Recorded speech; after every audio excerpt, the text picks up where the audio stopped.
General Assembly debate, the high-level debate. It's not the big party from last year, but there are dozens of world leaders, presidents, and prime ministers coming. Today is International Day of Peace. With me are members of the group Flocabulary, who performed earlier in the General Assembly. Global goals, poverty, health, all of these, but contained in a song that you performed. Let's hear it. Yeah. You ready? I'm ready. You ready? do it. All right, check it. 5, 6, 7, 8. 17 sustainable development goals to improve life all around the globe. Protecting human health and the environment. Whatever bed we make, we gon' have to lie in it. Now imagine that you work all day for no pay. Economic growth and decent work is goal 8.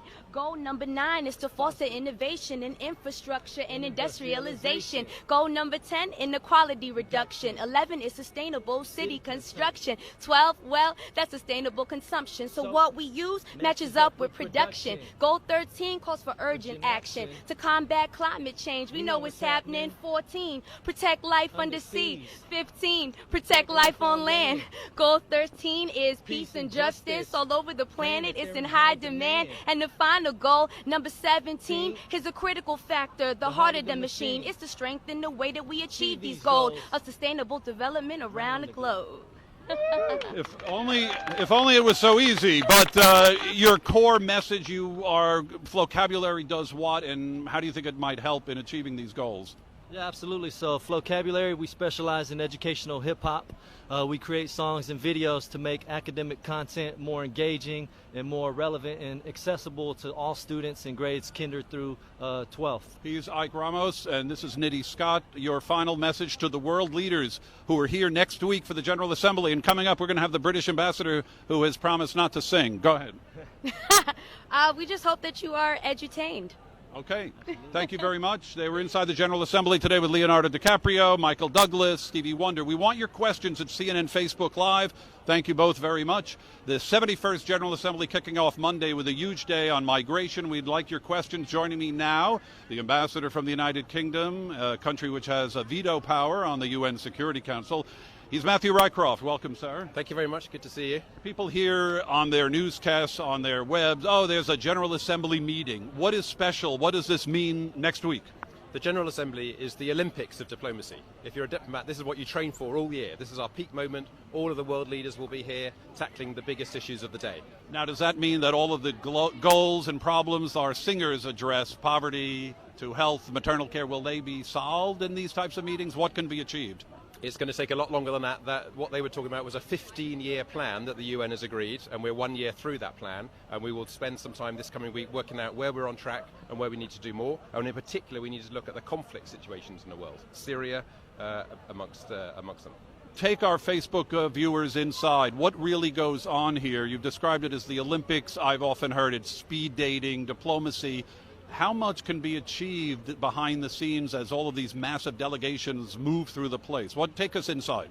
Yeah, world leaders are not used to speed dating, but that's exactly what they have to do here. 193 different countries belong to the UN. This is the biggest global organization that there is, and they'll all be here. And there's a lot of toing and froing, some big formal moments, some set-piece speeches, some side events, but mainly it's those informal contacts in the margins, as we say, where people really try to understand what is going on, try to make some breakthroughs. Often, the breakthroughs are behind the scenes, and they'll take some time to come out, but they're crucial. And you have your debut Prime Minister appearance, Exactly. Theresa May.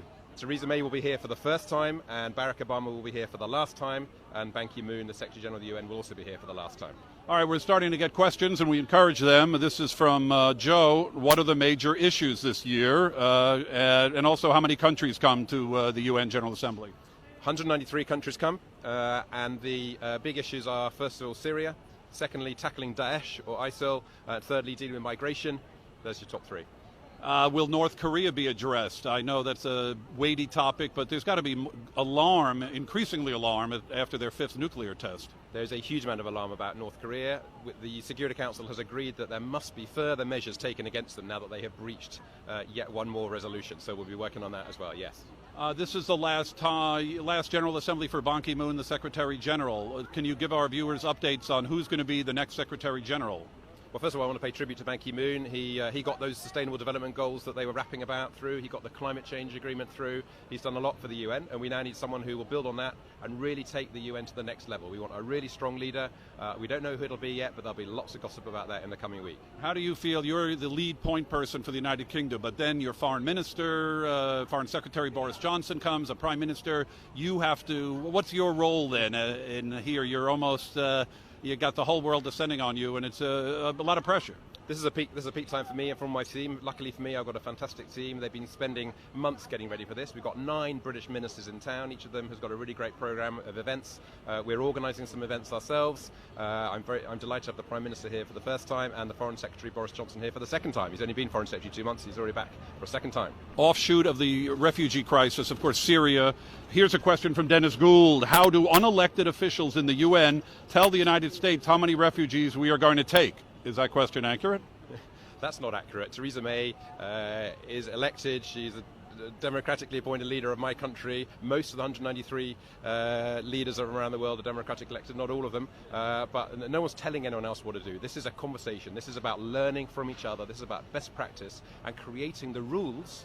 That's what the UN does, create the rules, the framework in which international action will take place. I mean, the president is not going well. This is all from the division that we see among big powers. Now, 2 years ago, the U.S. bombed Syria during the General Assembly. Last year, Russia bombed. This year, ceasefire might hold for Aleppo, but there's a lot of work still to be done.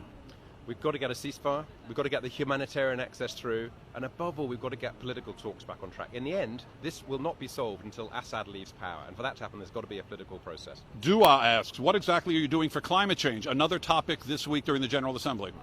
The Paris Agreement was signed last December. Now we all need to ratify it. The US and China have announced that they will do that, which is very welcome. There'll be events this week to encourage lots of other countries to ratify. I mean, a lot of the issues, what I feel, it's to keep momentum going. We hear that, but it's the tough spade work that has to be done in all of these talks. You know, a lot of countries still need to ratify, but climate change may be the biggest issue of all as we sit out here under the sun. Ryan Siegel, who will lead in making water a human right?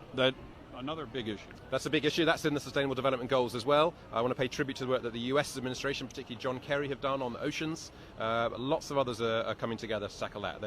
Water is a scarce resource. It's a source of conflict increasingly, and we all need to come together to solve that issue.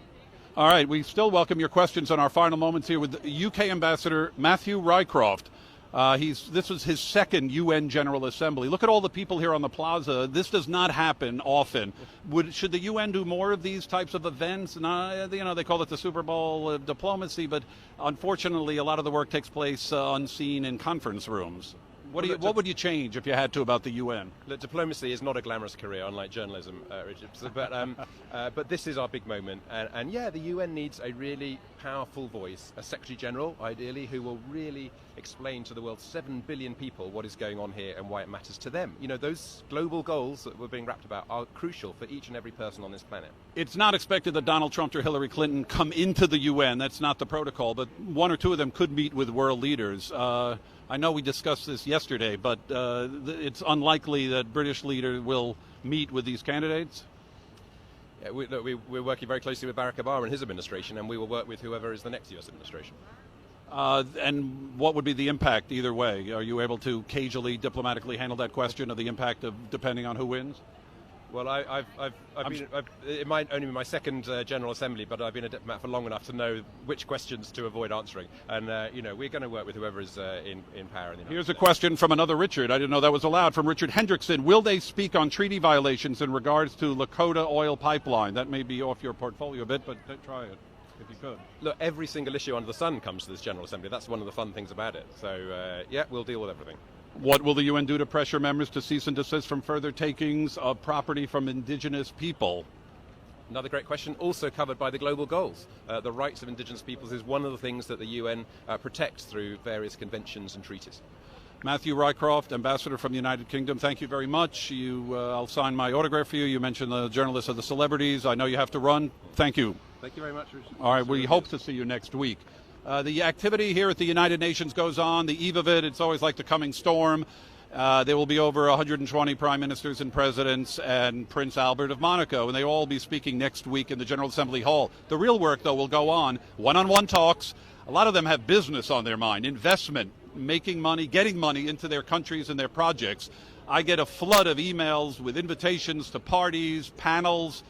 They think that journalists grow on trees. Those days have changed. But it's a fight for eyeballs, a fight for publicity. And sometimes world leaders make a very interesting comment in their speeches in the General Assembly. You just have to listen close to find out. This is Richard Roth for CNN Facebook Live in the United Nations grounds. Thank you for joining us.